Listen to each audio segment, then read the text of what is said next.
You're ugly. You are disgusting. I'm going to you. Give me $200. Yeah. Cheaters. Am I right? They completely disregard everyone to appease their needs. But let me tell you, they can get really crafty with their words. If they don't want their current life to change, they must be either good liars or excellent manipulators. This lady is neither, but it worked on her husband. He's standing by her side because it's not her fault. She's a little quirky. Before we begin talking about a woman obsessed with penises, Yes, you heard me. subscribe to the channel. We talk about catfishes, romance scammers, and we read some Reddit stories. Sarah is a funny little gal. She has some fascinations that are not really conventional. They are kind of weird. She is weird. She's creepy. She's a creep, okay? Imagine a dude obsessed with vaginas, having plushies, posters, mugs, and even dressing as a Christmas tree with vagina ornaments. That's probably a guy in the register, right? But in her, it's just a funny quirk.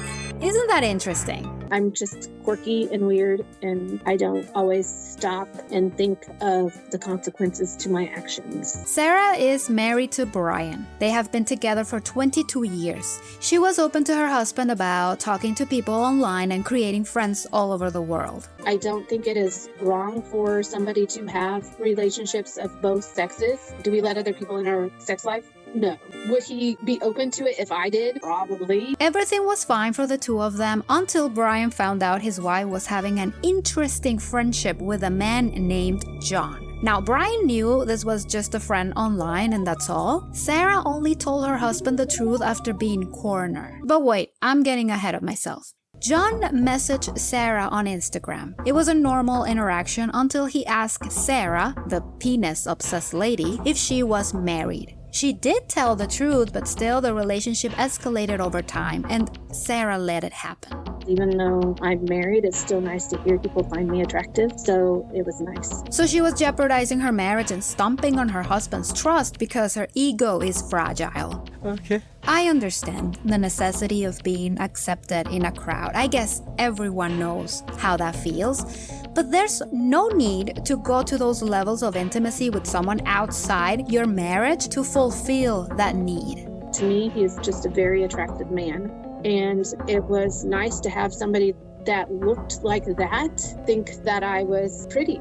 John was saying things no married woman should allow. He was disrespecting her husband, claiming to be a perfect substitute, and she wouldn't put a stop to that. A lot of sweet nicknames, but only that, not her name. She acknowledges that John will avoid saying her name, not to mention he wouldn't video chat with her either.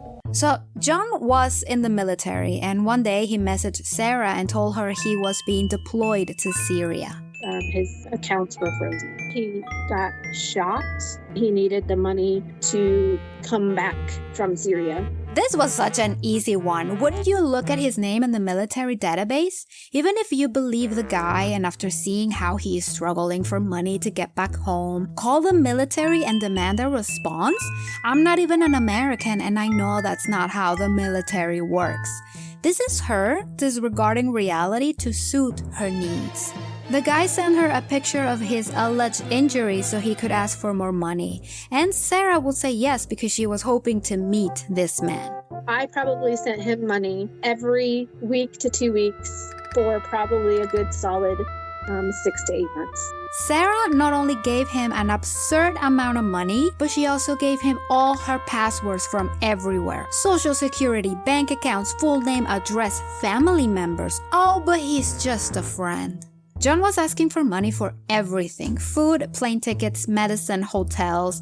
The dude was homeless while actively working in the military. How does that make any sense to you? Once John wanted money, I did not originally tell my husband. He knew how to play on my weaknesses. But you were the one with a husband. You were the one who kept messaging him back. You were the one sending him money. You were the one disrespecting yourself and your husband by allowing a stranger to meddle in your life in such a selfish way. Yes, you are a victim of a scam, but you have a fair share of the blame here. The reason you are in this pickle is because you are a cheater. You're just not a good one. There's that little bit of hope that he's not lying and he's not a piece of shit.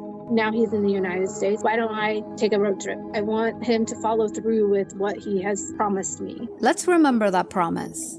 I want to be your provider. What a beautiful friendship. I don't think Sarah shared all the messages she had with John, but as I understood by the social catfish crew said, the relationship got crazy. And apparently Brian knew all about this and he was okay with it. As long as it was online, it was okay. But the fact that she was so eager to meet John to the extent of giving him thousands of dollars for it to happen tells how she was more than ready to have an affair. Sarah claims Brian knew everything. The lie detector determined that was a lie. And it shows how ready she was to throw her marriage away because remember, she just said how she still had hopes for John to be real and called the social catfish team to bring him to her.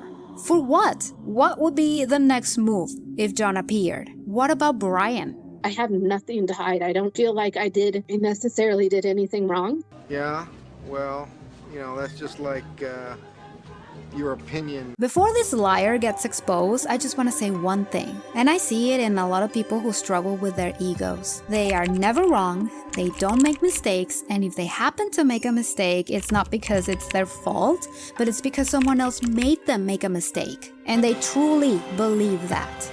She brought Dad to her home, but now she sells pictures of her feet online because someone obsessed with penises will be involved in something like that. Not to shame the job at all, but it's clear Sarah thinks about a topic a lot, so much that she even picked a job involving the matter.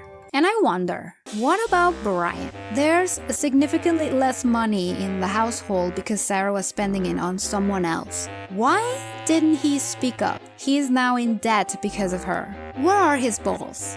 Brian says it's okay, it's just money. Sarah keeps telling us how she is very open to her husband about what happened with John. She has told him everything. Well, the team wanted to speak to the couple about the findings, but first they wanted to have a one-on-one conversation with Sarah and then with Brian. I liked the attention that he gave me. If I continued to do the things that he asked me to do, he would continue to give me that praise. It became kind of like an addiction, I guess. Finally, we get to hear Brian about all this mess.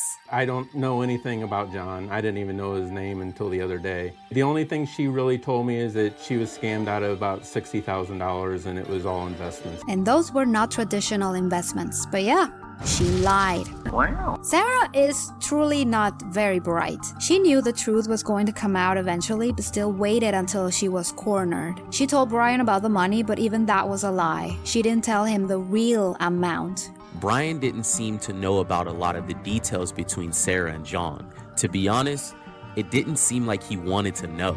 To us, she is the most transparent person, and to her husband, she's just investing some money with some dude online. She is truly a queen, a gaslighter queen.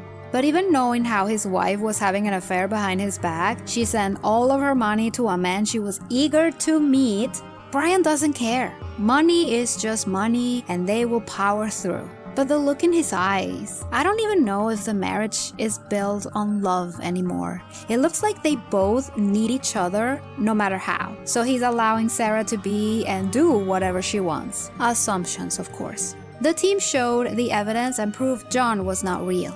That makes me feel better to know that I have a name now, and I know that, He's a victim too. yeah, because he's a victim. She sounds heartbroken. She said there was still hope John was for real, so now her dream of meeting this man was officially over. No, just that I love him and that I am super glad that he's willing to stand by me through the worst thing that I've ever done. He looks very uncomfortable and disappointed. Imagine in less than a week you learn your dear wife was cheating on you online and was planning to meet a man, so she spent thousands of dollars to probably bang him. I don't know what's the deal with that relationship, but those are not happy faces. I wonder, that obsession she has with penises, what has she done to desensitize Brian about it? Or maybe that's not even an obsession, but it's a cover to be a creep and hide it as a quirk. I don't know, she's just very weird, in a bad way. Oh, by the way, the amount of money she sent to John was $250,000. She went to the police and filed a report. Hopefully she can recover some of that money. I just now need to work on myself, figure out why I did the things that I did, why I let him manipulate me, and why I let myself go like that. I have no idea. I hope that's true because she sure needs to talk to someone about that weird penis obsession and the cheating and the marriage. At least couples therapy will be a good idea so they can understand what they are feeling. Brian for sure needs to stop internalizing it and express it, or else it will blow up in his space. If he truly wants to move on, he needs to be honest with the anger he probably has. I don't know. What do you think? I just wish the couple got the help they needed and Sarah could finally address the mistakes she made and just take it and own it. And obviously stop the cheating online. That one was a given. Leave me your thoughts in the comments. Don't forget to subscribe and leave a like. It really helps. I hope you had a wonderful day or night, and I will see you in the next one. Thank you for watching.